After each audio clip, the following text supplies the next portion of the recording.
saya yaitu yang dibuka boleh di YouTube atau di yang PPT, Bu. Kalau yang PPT hanya bagjanya saja, kalau di YouTube ada visinya. Kalau visi saya yaitu terwujudnya peserta didik berkepribadian, profil pelajar Pancasila dan tanggap teknologi.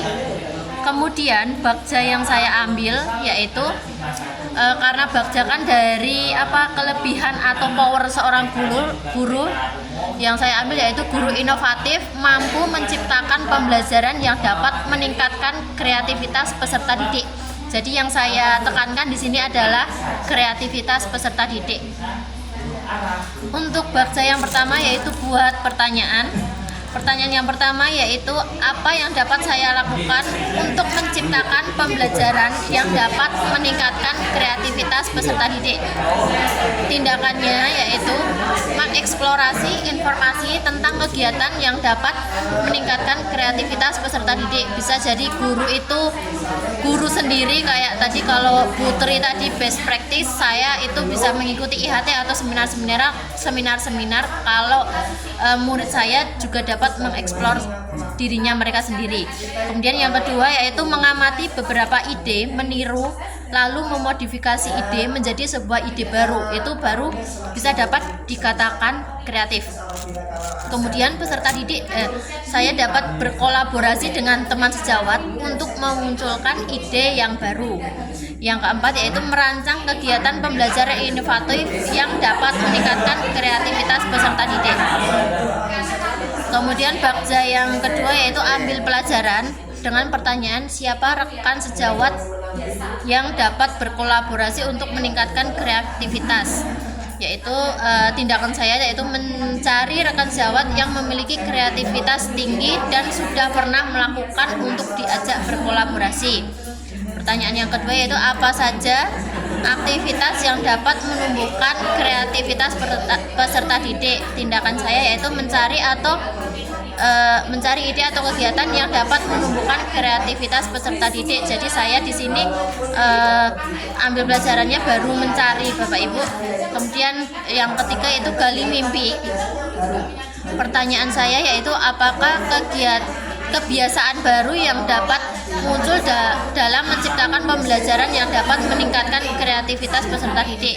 Tindakannya yaitu mengidentifikasi minat dan bakat peserta didik terlebih dahulu. Jadi minat dan bakat peserta didik saya identifikasi dengan asesmen diagnostik non kognitif terlebih dahulu, baru saya pilah-pilah peserta didik tersebut supaya menjadi pembelajaran yang berdiferensiasi. Kemudian tindakan yang kedua yaitu mengidentifikasi hal-hal yang digemari peserta didik. Kemudian yang ketiga mengidentifikasi ide kreatif yang lahir dari gagasan sendiri. Jadi ada nih peserta didik yang jika membuat proyek itu tidak ada modifikasinya atau hanya mencontek temannya seperti itu. Kemudian pertanyaan yang kedua, apa dampak positif dari menciptakan pembelajaran yang meningkatkan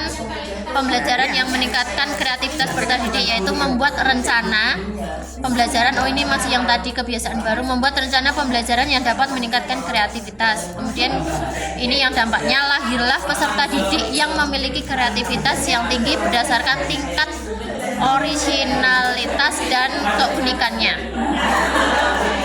Kemudian bagja yang keempat yaitu jabarkan rencana. Pertanyaan yang pertama yaitu apa langkah pertama yang dapat saya lakukan untuk meningkatkan kreativitas peserta didik. Langkah pertama saya yaitu menjadi guru pembelajar yang inovatif. Yang kedua, mengkomunikasikan dengan peserta didik orang tua tentang tahapan pembelajaran untuk meningkatkan kreativitas. Jadi sebelum ada kegiatan tersebut saya berkomunikasi dengan orang tua, misalnya proyek apa yang akan saya sampaikan di hari berikutnya. Dan yang ketiga yaitu menyampaikan alur atau proses pengembangan kreativitas. Yang keempat, memfasilitasi peserta didik dengan melaksanakan pembelajaran yang inovatif. Kemudian pertanyaan yang kedua yaitu bagaimana cara mengukur tingkat kreativitas peserta didik, yaitu dengan saya membuat rubrik pedoman penskoran kreativitas peserta didik, kemudian melakukan observasi. penilaian antar teman dan penilaian diri sendiri. Kemudian bakja yang terakhir yaitu atur eksekusi, yaitu pertanyaan pertama, siapa yang terlibat dalam peningkatan kreativitas peserta didik? Yang terlibat yaitu peserta didik, rekan sejawat, orang tua dalam meningkatkan kreativitas anaknya. Kemudian kepala sekolah itu sebagai pemantau dan mengevaluasi kegiatan. Ini pertanyaan yang kedua.